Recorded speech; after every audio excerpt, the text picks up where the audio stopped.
Welcome back. Welcome back.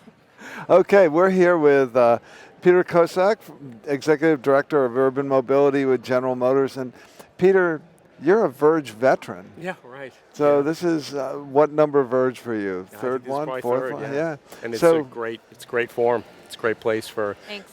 everyone to get together and really sort of integrate solutions, which I think is great. we give it all to Elaine. No.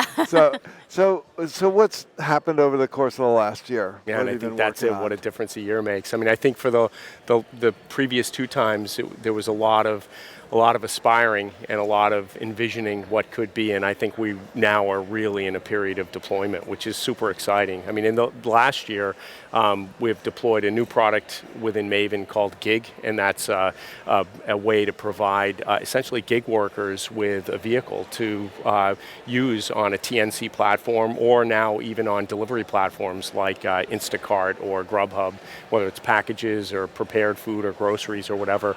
And that's a way for them to fill up their day delivering people or packages.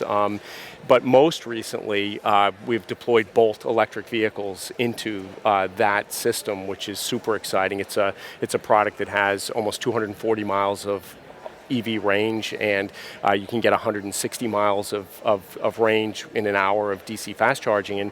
And with 160 vehicles now deployed in California, we've seen 2 million miles. And do you really? I Oh, would, that's yeah. awesome. Yeah, it really changes. It's awesome. I had someone say recently that it completely changed my view about EVs, that you don't think about where and when you need to charge. And I think testament to the potential is that these cars that are in these ride-sharing services are doing 130, 135 miles a day. That's 3 to 4 times likely the amount of mileage you have actually. And it's driven literally, these 160 cars, 20,000 DC fast charge events in California. Wow. So this is, we think that this deployment solves a lot of problems at the same time, and it can kind of solve the chicken and egg problem around charging infrastructure. It's certain demand for a lot of electricity. The highest points of demand are during the middle part of the day when there's renewable online that would otherwise be thrown away. So it's really a good use of that energy.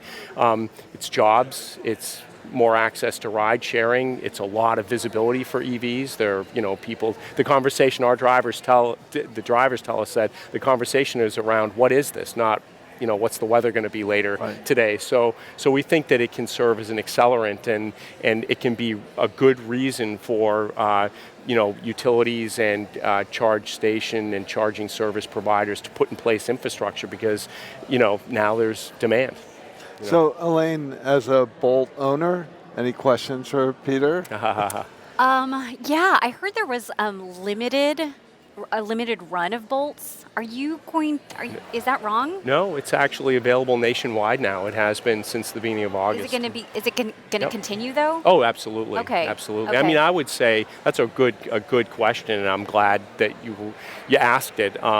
Electrification is here to stay. I mean, and I think that things like putting EVs into ride sharing, where you can drive a lot of carbon-free miles, a lot of visibility, and actually the Bolt EV is the host platform for our autonomous development as well. So insofar as we can develop, and product development in Michigan are developing autonomous capability in the vehicle and the ability to run the system, kind of air traffic control, all of that's being developed right now. But to the extent you can get EVs put into ride sharing, you're kind of checking a couple of the boxes operationally. You're learning about the charging requirements, time of day of week.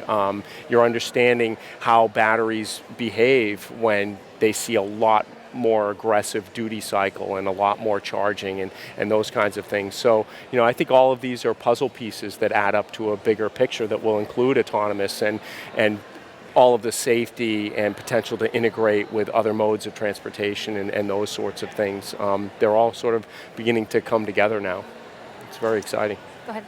So where do you see the impact of this expanded service in urban centers? I mean, we're doing a summit on urban mobility you'll be a part of tomorrow.